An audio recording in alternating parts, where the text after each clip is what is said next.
Good morning. Welcome to the Celtic Way Morning Briefing Live. I'm Tony Haggerty at a Haggerty10 Twitter handle, but you all know that. And I'm joined today by Sean Martin at Sean Martin TCW. How are you doing, Sean? Is it cold down your way? But It is Baltic, Tony. The sun's out. Don't get me wrong, but it is Baltic. Yeah, it's cold up here, and I dug out the short sleeve shirt. You know what I mean? It is hard on East Kilbride. You know how it is. There you go. Now, before we do anything, talk about anything remotely Celtic related, we always ask you every day, and we thank everybody that has done this so far and subscribed to the Celtic Way website. You know what I'm going to ask you? £2 for 2 months, unlimited access to everything that's written on the website. It's all for the click of a button. www.celticway.co.uk/subscribe. That's www.celticway.co.uk/subscribe. You can help support top quality journalism covering the club you love. And also, we say thank you to SENECA. And as everybody knows by now, the Celtic Way Morning Briefing is now sponsored by SENECA Medical Group. And SENECA are the #1 hair transplant company in Europe, and they offer innovative hair restoration treatments. And you can find out more about SENECA via the links in the description of this video. Now, Sean, back to Planet Football. And one word that kind of leaves me running for cover, and that's reconstruction. But today, there are plans afoot for some reconstruction of the league, Sean. And I guess we may as well enlighten the commenters and the viewers and the listeners about what plans are or future plans could possibly be for Scottish football. It's I've used the term reconstruction, and I suppose it is, but it's not really going to affect Celtic first team. It's going to affect Celtic B team potentially, Tony. So they're obviously in the Lowland League just now, but these new proposals, right? There was 3 plans, but the one that sounds as if it's going to be maybe the most likely is to start a new 10-team conference, right? Now you'll have 4 B teams, which is understood to be Celtic, Rangers, Aberdeen and Hearts, and then 6 teams from the Highland League and the Lowland League making up the 10. And that is presumed to be going to start 2024-25 if it's passed. Now, the key thing here is, Tony, that's independent from the SPFL commercially. So they can seek their own kind of commercial deals and stuff, but it would be the 5th tier in practice. So same as with the B teams getting into the Lowland League, the primary thinking behind it is that it's meant to kind of offer players, younger players especially, late teens and maybe into the early 20s, a competitive route to first team football. Will it do it, Tony? I don't know. I'm sure that the guys in the comments will have plenty of opinions on that. I'm not sure if it will. Suppose they would say, right, let's give it a go and see. The other 2, get your comments in about that, guys, obviously, but the other 2 options that were discussed were a 10-team League 3, so to sit under League 2, so in the same kind of situation, but a League 3 rather than a conference, with the B teams in there, and the B teams could get promoted, but only up to League 1, so they couldn't go to the Championship. Right. And then the other option, the last option, was to expand League 2, so don't bother with a new league entirely, but expand League 2 to 16 teams, and that would again be B teams plus Highland League and Lowland League teams. But again, B teams would only be able to get promoted up to League 1, so not the Championship. Now, obviously, abroad, Tony, the likes of Barca B is the one that comes to my head right away. They can get promoted all the way up until La Liga. They can conceivably win, as far as I'm aware, unless that's changed. They can conceivably win the Segunda, but they won't get promoted. Is what happens. So it's everything apart from the top flight, whereas this would be stopping them kind of arbitrarily at the 3rd tier. I would have thought the Spanish model would be quite good, because Championship level is quite a step up, isn't it? From Lowland League football and B team football. So I would adopt that Spanish type model, that even if a Celtic B did win the Championship, they wouldn't be promoted. And if it happened to be whatever team finished second, if they weren't a B team, obviously, then they would get promoted. I think that would be a fair way to do it. Or you'd have a kind of playoff between the second and third teams, or whatever way you wanted to do that.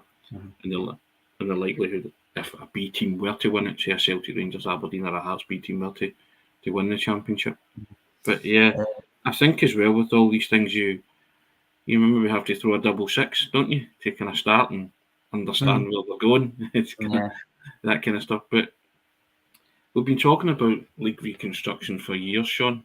I'm 50 and it's been around for a long, long time. And as I say, it's one of those subjects that just get me running for the exit door. I find it really hard to get excited about it, and everybody's come up with all sorts of proposals about splits and when do you split and how many times do you play each other. Whatever happens in whatever league setup you propose or you choose, it's always going to be winners and losers in these systems, and you're not going to please everybody. That's it, isn't it, really? Part of the problem with any reconstruction when you're not starting from scratch and it is reconstruction rather than construction is there's always going to be an element of having to convince clubs to vote for something that ultimately might come back to bite them. Yes. And that the turkeys voting for Christmas thing is maybe a wee bit over-egged, but there is an element of that. Brian Roberts comes in saying that regardless of what happens below it with this reconstruction, he thinks the Premiership needs 12. I would argue if you were starting from scratch, you would have more than 12.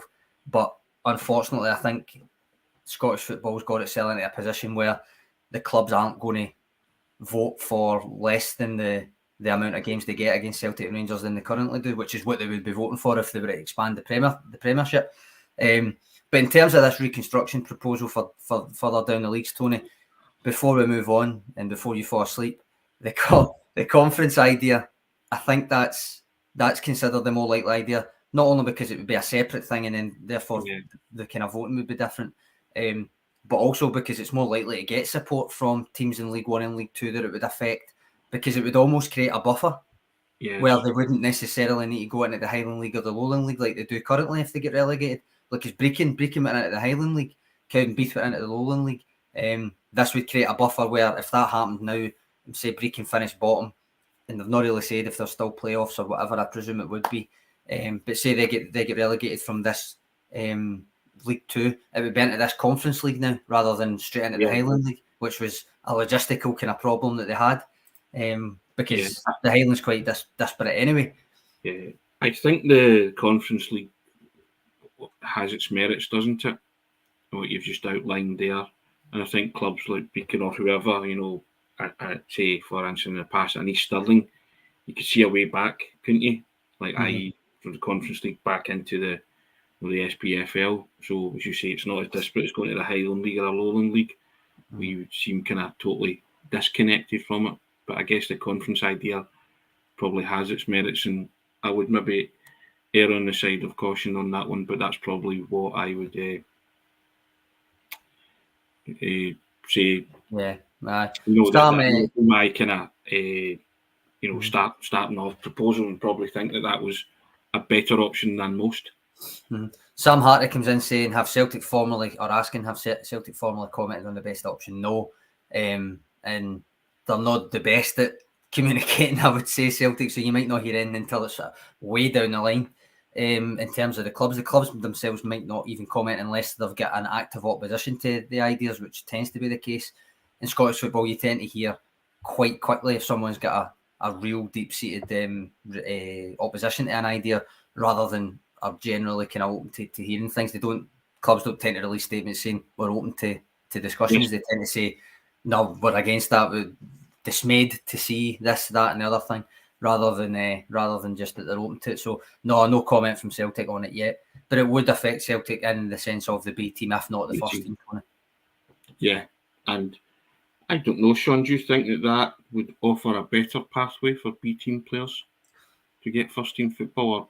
I don't know, because I think ultimately it would be similar to the Lowland League thing. They might be playing slightly better, slightly more varied calibre opposition, but in reality, they're in the Lowland League just now, and I know that's technically a temporary thing, and it's not a given that it's going to stay like that, but they're playing Lowland League teams now. If they're in this conference, they're going to play other B teams, and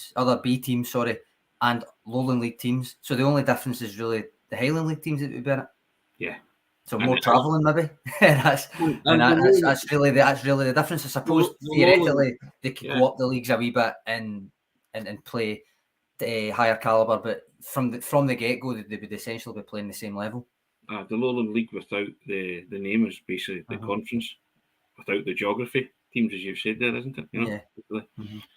Cool. Well, I think that's 10 minutes of chat on Reconstruction. I'm still awake. There you go. That's a big plus. We'll now go on and talk about Celtic, Sean. So on the line tomorrow, Celtic's quest for a possible domestic treble. Winner takes all at Tynecastle tomorrow. I can't wait, Sean.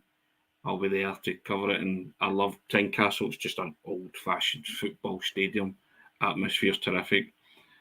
Celtic hopefully book their place in the semi-final of the Scottish Cup quarter-final, big quarter-final at Tynecastle against the same opposition that they defeated 3-1 it'll be 3 days ago when they play on Saturday. But Sean, do you see, first and foremost, how do you see it going? Is this an active question for a score prediction or not? No, it's not a score prediction. I'm just talking in general. How you, after watching, I think a Celtic red card's a certainty after Robbie Nielsen's comment. I don't quite think heads will be rolling at Tynecastle right enough, but no, I think. Listen, I think both teams will be slightly different in terms of personnel.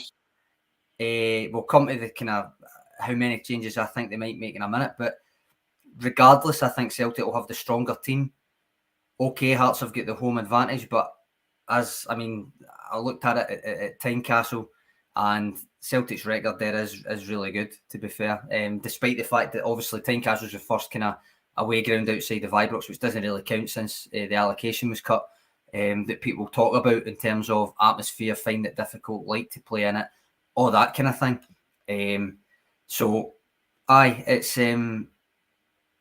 It's ultimately still down to me, the same as it is at Parkhead, that if Celtic play, Celtic will win, and they've got the better team.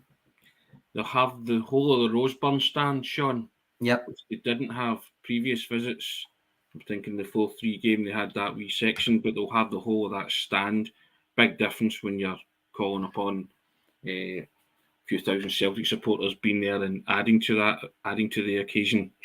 Kaiser decapitated.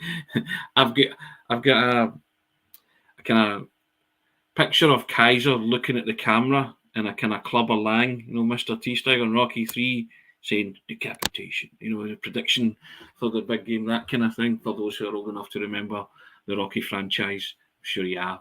Andrew Gillier saying Celtic will dominate possession. Yeah, it's the hardest of the ties they could have got, with the exception of possibly going to Ibrox, Shawnee, but those kind of games take it. But I just think the manager's always said that as well. Whatever challenge has been thrown at Celtic, they seem to rise to it.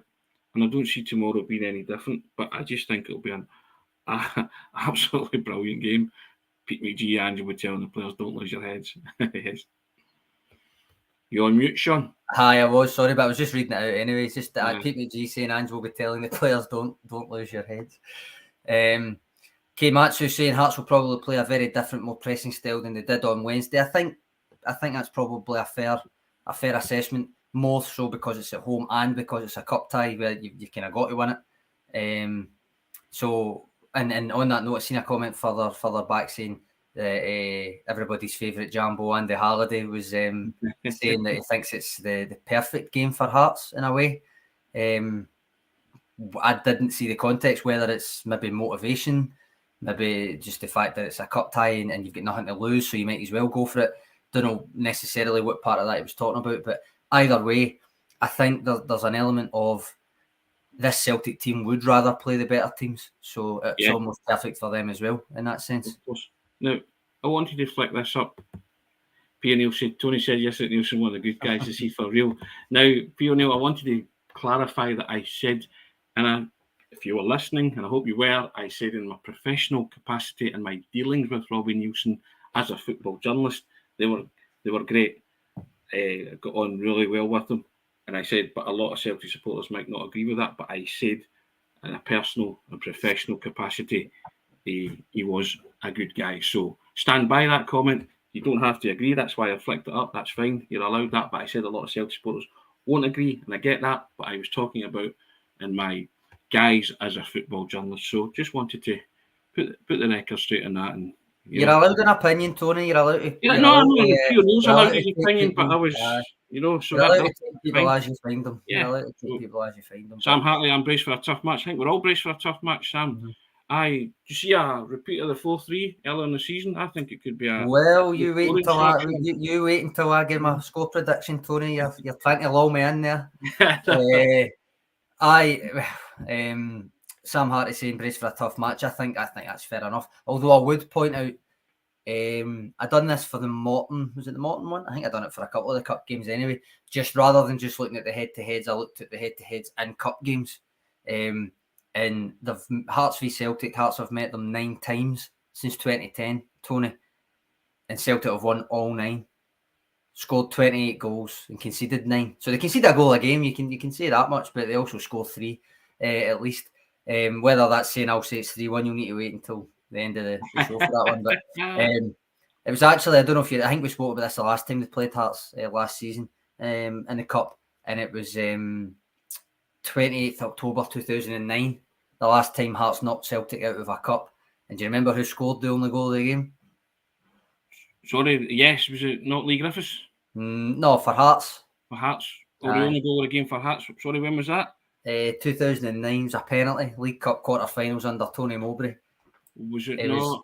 It was the Michael Hearts captain. It was Michael Stewart, aye, it was Michael Stewart. So that was the last time Hearts knocked Celtic out of a cup that I could see.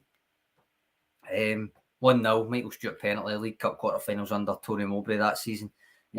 But listen, in general, Celtic's record against them is really, really good.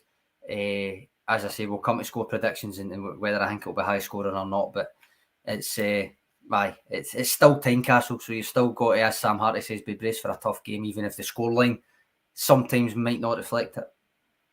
Chris Murray, Sean loves his stats. He does indeed. Excellent. But there you go. Now, Kevin Ferrier comes in and says, Tony, if you're not a journal, what would you think of Nielsen and his comments? He spoke about Nielsen and his comments. He said, I thought the use of the word decapitation was unwise. Part of our podcast, guys, is listening, opening your ears and hearing what I said. I did say that, didn't I? Tony's rattled. Tony's rattled. No, I'm not rattled. I'm just. Nah, we spoke about it yesterday, Tony. You said it was unwise. I said it was potentially childish. But also, I wonder if it have been calculated in a way, which is why I'm saying about the red card for Celtic tomorrow. And I also wonder if the authorities might look at it. I think the word decapitation is very, very strong. I really do. I think it's unwise, and I did say that. So I'm not rattled in any shape or form. But if people are going to come in and put comments up and say things that I have to respond, I have to be allowed to respond to them. Pucci the first says, pretty sure Tony said he loves Robbie Nielsen. He loves him. Yeah, indeed. Me and Robbie are tight. We're tight. Yeah, we'll be singing Angels at Tynecastle tomorrow, probably in a duet at some point. There you go. Yeah, so I've got a couple of... somewhere. Haha, poor Tony can't win. Hard crowd, bro. It's cool. It's fine. As I say, everyone's entitled to their opinion, but I was given mine, and I said a lot of people wouldn't agree with it. So there you go. And he might get dug up for those comments. I'd like to see what the authorities do think of those comments. I don't think. Choice of words. Yeah, possibly. But yes, indeed. Now, I was going to say that we were asked, Tony. Sorry, we were asked yesterday, and I forgot to flick it up. But we've been asked again today, and it was about the refereeing team, the officiating team. So it is Kevin Clancy who's the referee, and Willie Collins on VAR. So, I mean, the other ones are there if you want. David McGeeky, assistant ref 1, Dougie Potter, assistant ref 2, David Monroe, the 4th official, and Daniel McFarlane's the assistant VAR. But those are the 2 main guys that I presume you hope that you're not going to hear about, but you probably will hear about, which is referee Kevin Clancy and VAR Willie Collins. Now, Sam, that's what we were saying yesterday. His comments were designed to influence the officials in tomorrow's match. Of course they were, purely and simply to sort of maybe heap some pressure on Kevin Clancy and Willie Collins in the VAR studio. So we will see what happens about that. So there you go.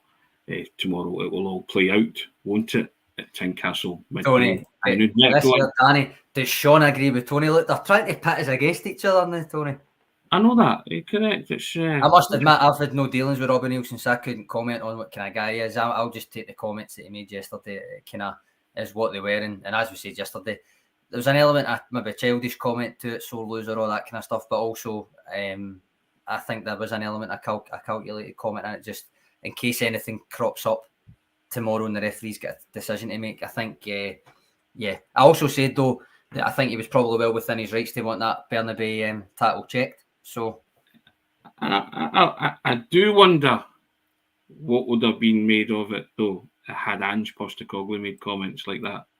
About decapitation? Yeah, I wonder what the kind of fallout from that would be. I mean, I mean, Ange is good value, but I think Ange is a bit more cleverer than that, isn't he?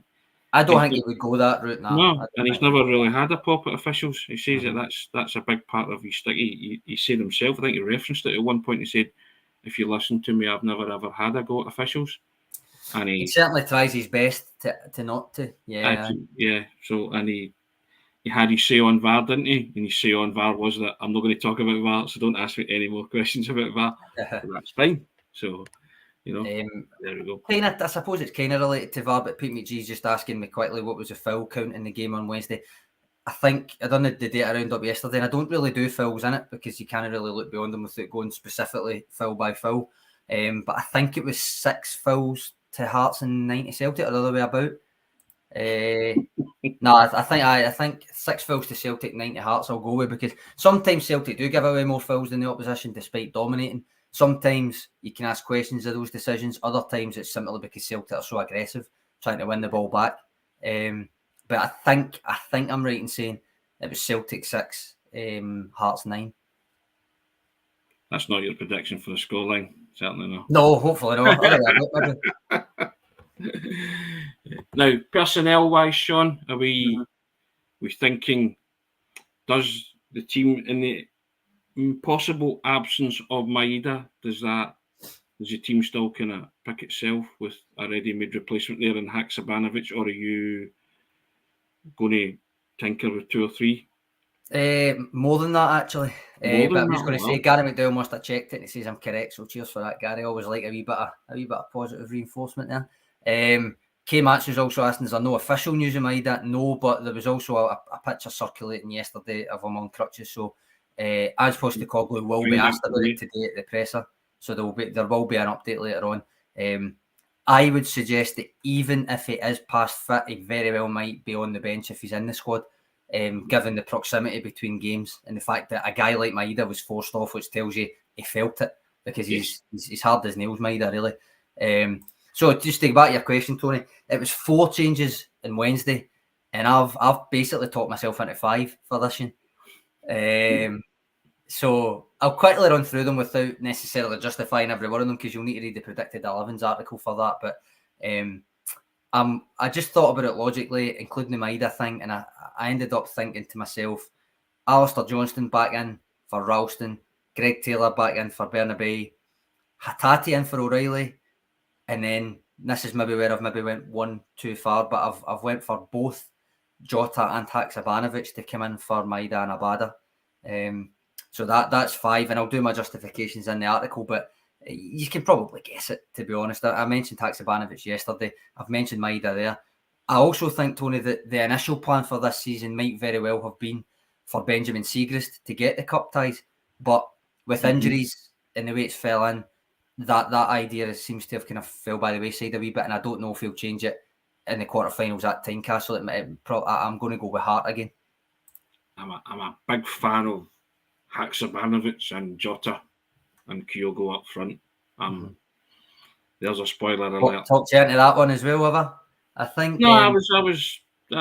You heard me the other day. I like the look of Haksabanovic and his goal the other night. Just cemented that in my thinking that I think it's time to. But not Abada then. No, a second start for Abada after winning his place back. No. I had a wee look, because I was saying to you the other day and a few weeks ago that I'd quite like to see the 3 of them in the front line together. Ideally, I think it would have been against, I don't know, Livingston, someone that sits quite deep and you need to break down, because it's three players that, well, Kyogo, you know what Kyogo bring in that box, but Haksabanovic and Jota are certainly more technical. They do put in a shift, but obviously Maida in a game like this at Tynecastle, I think if he hadn't taken that knock, would probably start. And might still depend what Ange says. But the last time that Haksabanovic, Jota and Kyogo started together in a competitive game, because technically they started against, I think, Everton in the Sydney Super Cup, was away back in September, Tony. Shakhtar Donetsk. So that'll be the first time. If the three of them start, that's the first time they'll have started together. And I think they've even only been on the pitch together a kind of a negligible amount of minutes since then, because usually Haksabanovic is coming on for one of them. I think it's time, though. I think it's time for that front three to be unleashed in the capital on Saturday. But yeah, Will McMillan's suggesting Jota, Kyogo and Abada again. There is a song about it after all. There is indeed. But no, I'm not. I just think Haksabanovic deserves a chance with Jota. Yep, Jota and Haks, so I can agree with them. Indeed. Yes, so there you go. I prefer Abada, Kyogo, Jota, but the subs will be critical. Keimatsu. Yeah, I just thought that, again, Abada frustrated the other night, didn't he? Mm-hmm. Got a chance to kind of, start again and, didn't produce his form in Paisley or replicate his form in Paisley. So that was disappointing from Abada's perspective. But I just think Haksabanovic is, and the manager touched upon it the other night, that he's maybe due an extended run on the side, just circumstances prevented it. But I just think it could be the ideal game to bring him in alongside Jota and Kyogo. Haks should start. That goal's an absolute belter, says Robert Gibson. That's a very thought. Defo, Tony and Sean agree with this. Michael Duffin. And that's why I was asking, does the rest of the team pick itself? Because I think it kind of does. Fullbacks you mentioned and the midfield.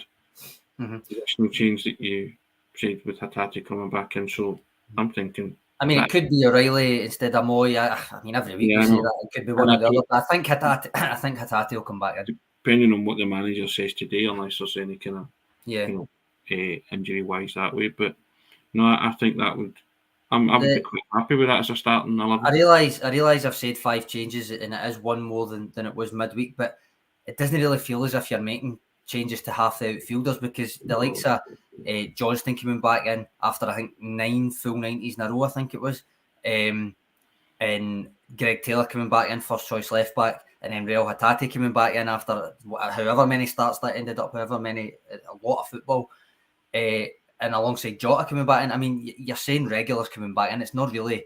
It doesn't feel like 5 changes. It doesn't feel like changing half the outfielders. That was kind of Wednesday's remit. So, and you spoke about the fullbacks, Johnston and Taylor coming back in. I've written a piece today on the site, Sean, about Johnston, and I spoke to Ramon Vega, and he's talking about the possibility of Johnston emulating him and winning a domestic treble within months of joining the club. And his thoughts, there's the link to it there, guys. You want to have a wee read at that. Ramon Vega's always good value, but yeah, he's cheering on Alistair Johnston. He wants him to emulate him. Ramon Vega joined in January 2001, didn't he? And waltzed away with a treble by the May of the same year. Martin O'Neill's team. Still waiting, Tony. How does your suggested front 3 line up? Says Pete McGee. Same as mine, eh? Same as mine. Same as I said. And so spoke to Ramon Vega, and he's firmly behind Alistair Johnston's quest to win all 3 in his first year. And the opening line, I phoned him the other day, and he picked up the phone. And Ramon Vega said, there may be treble ahead. That was his opening line. And I thought, well, there you go. Clearly knows what I was on for. So, big up to him. He's always a good guy, and he always answers his phone and does the business, and spoke about Alistair Johnston in glowing terms. So you can have a wee read at that on the site, guys. Worth a read. Got a couple of questions here about personnel, Tony. Well, not really a question. Danny just says he thinks he might start Tomoki Iwata. Do you think there's a chance of that? There's always a chance of that, because you know what he's like. He always likes to keep people on their toes, but I just don't think he will. I just think he'll revert to the McGregor, Hatate and Moy, or McGregor had chatted to O'Reilly, but O'Reilly got the chance the other night, and whilst I thought he did okay, I didn't think he did enough to maybe justify starting against Hearts. And I like O'Reilly, my thoughts on O'Reilly. I think he's a wonderful footballer, but I just thought, he's coming back into form, but if I'm going on that in the same opposition, I would bring Hatate back in for O'Reilly and start with McGregor, Rio Hatate and Moy in the midfield. Just my opinion for the time being. Robert Gibson asks, what's the latest on Yuki Kobayashi? He's just not getting a game. He's on the bench. He's not unfit or anything. He's not injured. He's been on the bench the last 8 games since playing those back-to-back 90s. Was it Morton and St Mirren and Morton he played against? He's been on the bench, so he is there. He is available. But ultimately, and I've been saying this since August 2021 that Ange Postecoglou's on record in previous jobs saying that central defence is the one area that he doesn't like to chop and change if he can avoid it. And I think you saw that when he eventually settled on Carter Vickers and Starfelt last season. He reaped the rewards of that. And then again this season, even though at the start there was a settled kind of when Jens was playing and all that, it was fine. When Starfelt's been back fit and firing, the two of them together are rarely separated. Now that's not to say that Kobayashi's not going to play at all till the end of the season. I think he will. I just don't know when, just now. Yeah, you alluded to there, he always talks about that's part of the area of the team that he doesn't like mucking about with central defence. So, and they've not lost a domestic game partnership since they started. So it ain't broke, doesn't need fixed, certainly. Now, milestone the other night, Sean, was reached.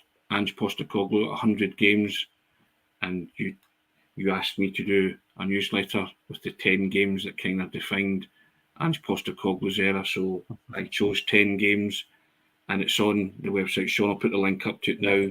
Now, your own 10 might be different, but I'd just like you to throw up in the comments section the game that you think's defined Ange's era so far.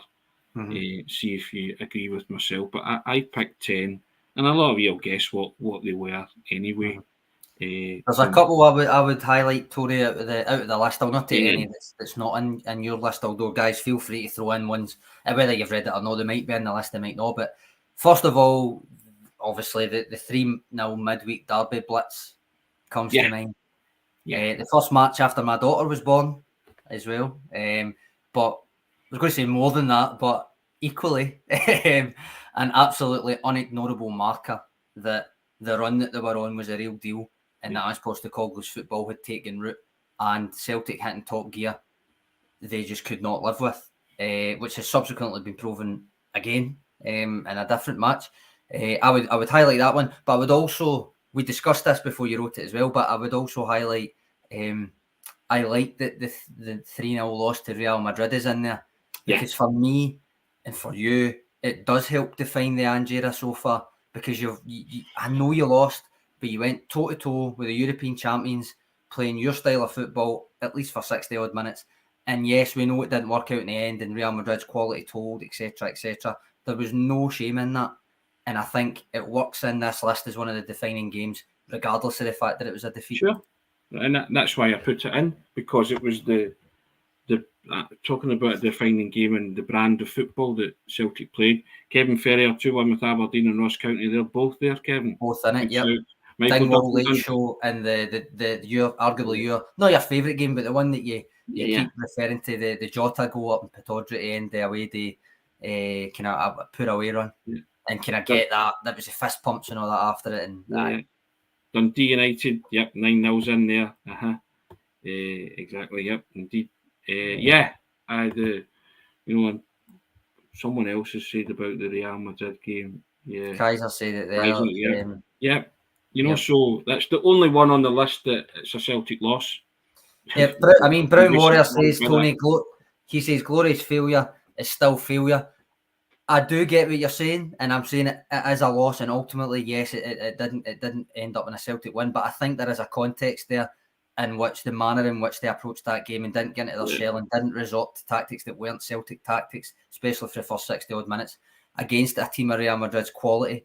I still think when you're talking about defining Ange's era, I think you need to talk about that, about him instilling that confidence in them.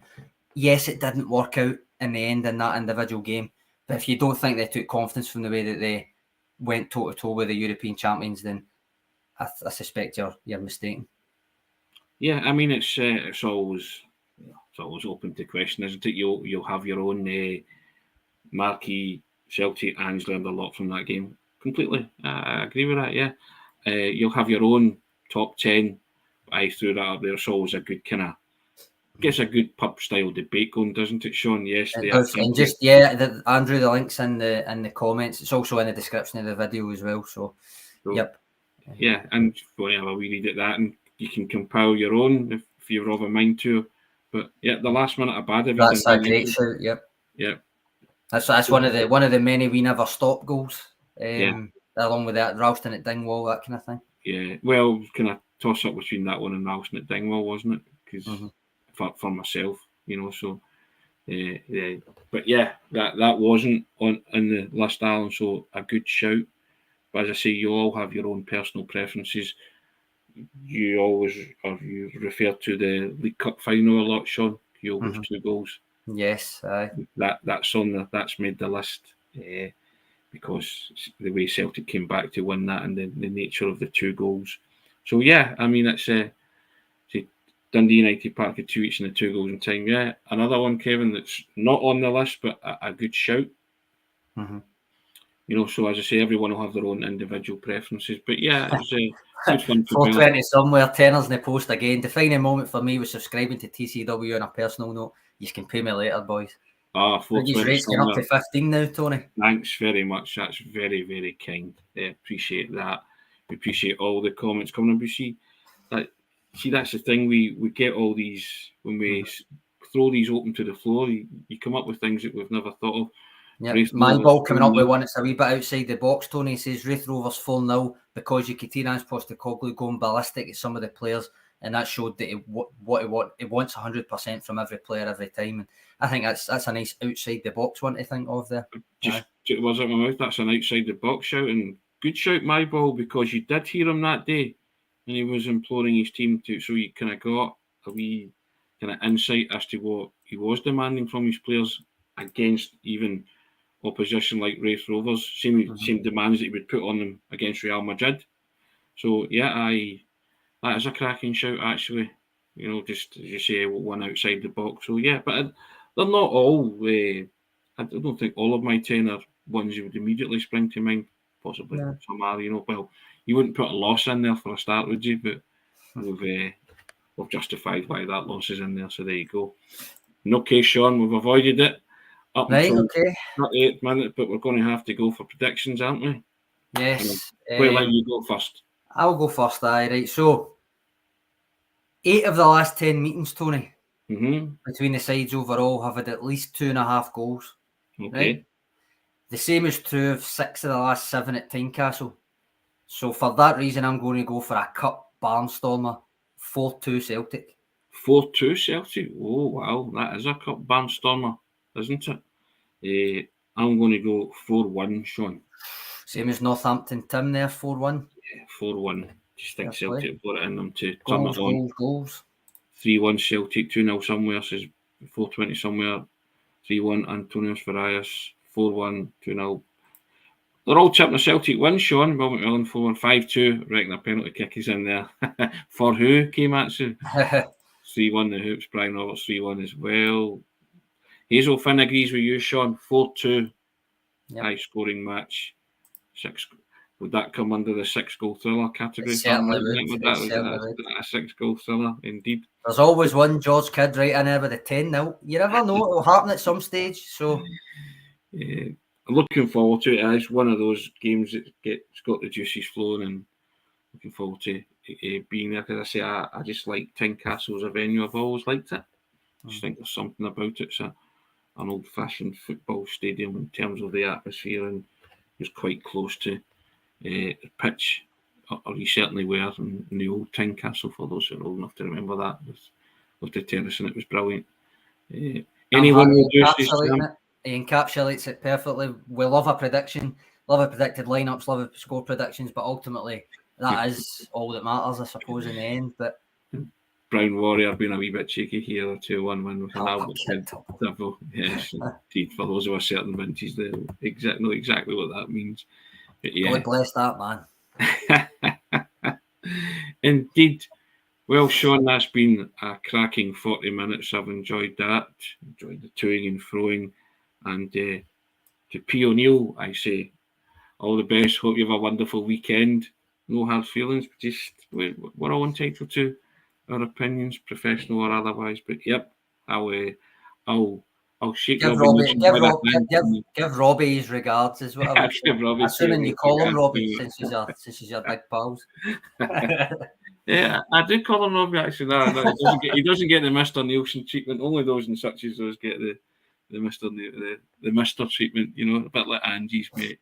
But top man, P. O'Neill, appreciate your comments. Appreciate you coming on. Appreciate everybody that signs up and subscribes. So that's what it's all about. Nobody falls out in this community. Wouldn't allow it. Isn't that right, Sean? Correct. Spot on. Great chat, boys. Enjoy the game tomorrow. My ball, hail. Indeed. Same to you all. But yeah, have a wonderful weekend. As I always say, it's result dependent.